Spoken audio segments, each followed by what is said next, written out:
there friends, Nibs again. Want to get out to the range today and do a little bit of shooting. Still pretty cold out, windy more than anything, and so I'm glad for having an indoor range that I can come over to and play around in. But I brought out a couple of pretty cool old rifles of mine, 22 rifles. They only allow small caliber pistols and 22 rifles on the inside range. Nothing bigger than that, no Magnum pistols and no Magnum, 22 Magnums or anything like that. So, but I brought out a couple of 22 long rifles, and we'll go ahead and play around with those. But what we have here, no wonder why I was shooting low, I wasn't it? What I have here is a cool one. I've only had this one for maybe about a year now, I guess. This one is a French Moss 45, model 45. And this one was very closely patterned after, actually it was almost a complete copy of the German KKW. There are a few key differences, and I'll tell you about those in a couple minutes, but these rifles were built for the French military to be a military trainer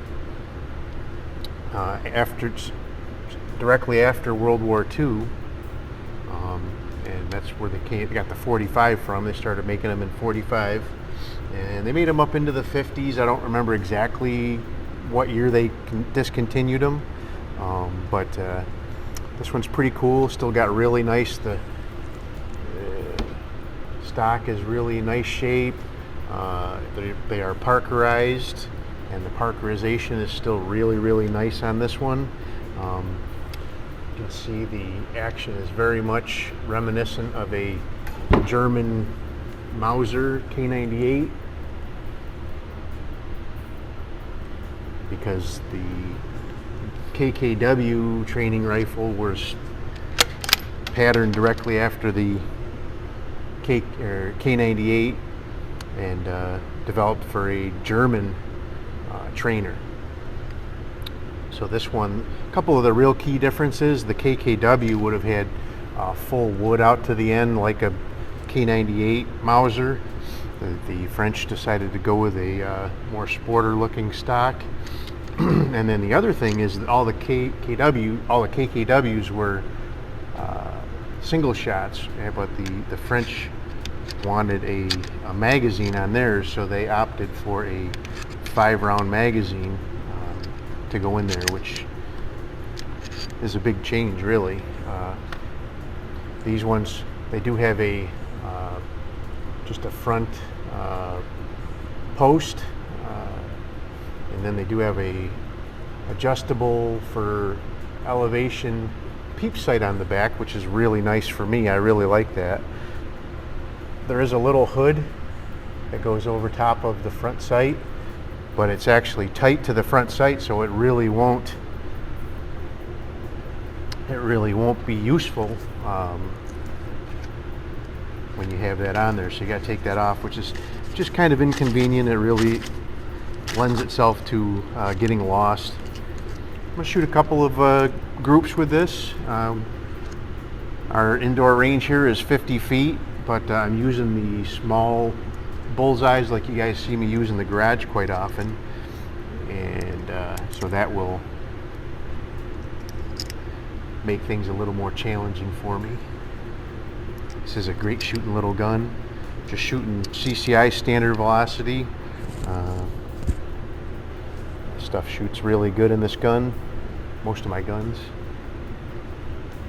Do want to wear hearing protection indoors. It's just a little bit louder than outside.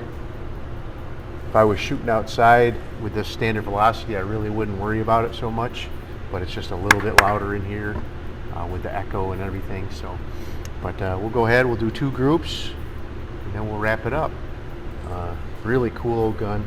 I was really glad to find this one. It looked like it was in pretty bad shape. It was actually hanging up in the ceiling of a local shop, and it probably had been there for 30 years, I'll bet.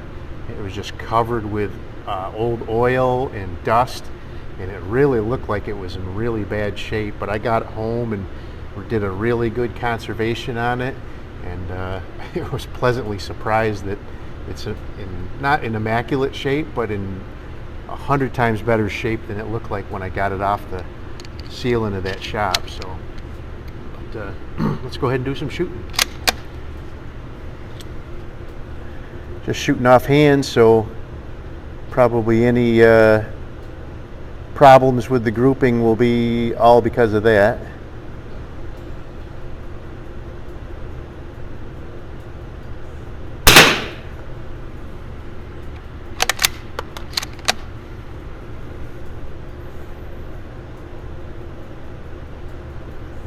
It's tough to find that front sight post.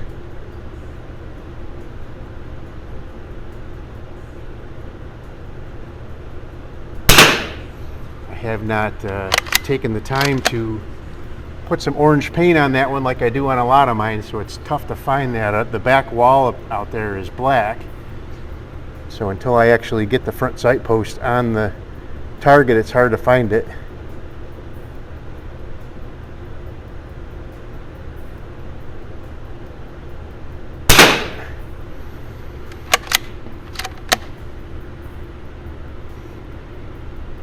Tell how I'm doing there. Just far enough away that I can't see the bullet impacts.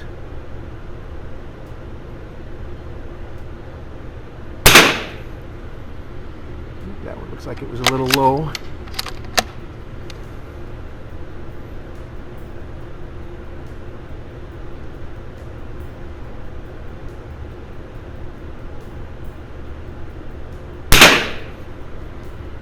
Shooting a little bit low.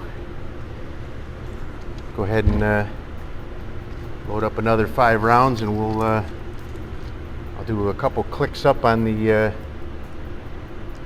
adjustable sight here and see if we can't bring that group up a little bit.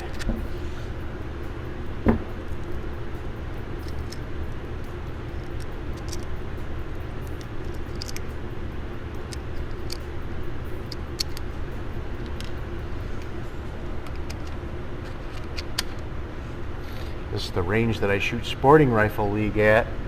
Should have brought my Izmash out and got some practice, but I wanted to shoot a couple of different guns today. So let's go ahead and see if we can get this one a little closer on target here.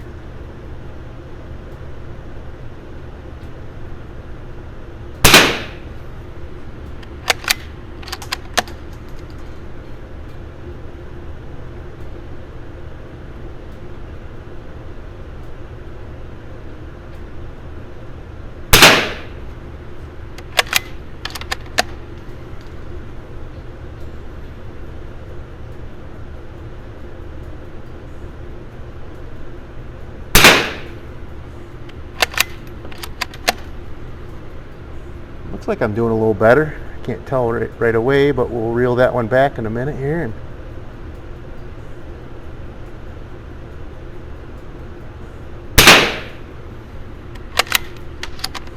all right, one more.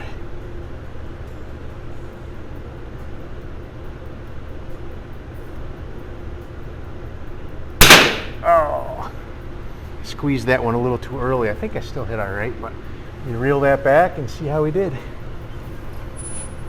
I like this trolley system here to have to keep running back and forth.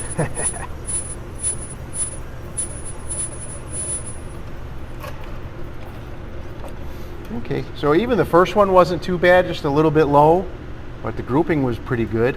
And the second one, the grouping on the first one was actually better than the first one, but the second one, I raised it up a little bit and got most of them on the score, at least on the bullseye. So, but anyway, let me go and move this out of the way. There you go. There is my French Moss 45 French military trainer. Very cool.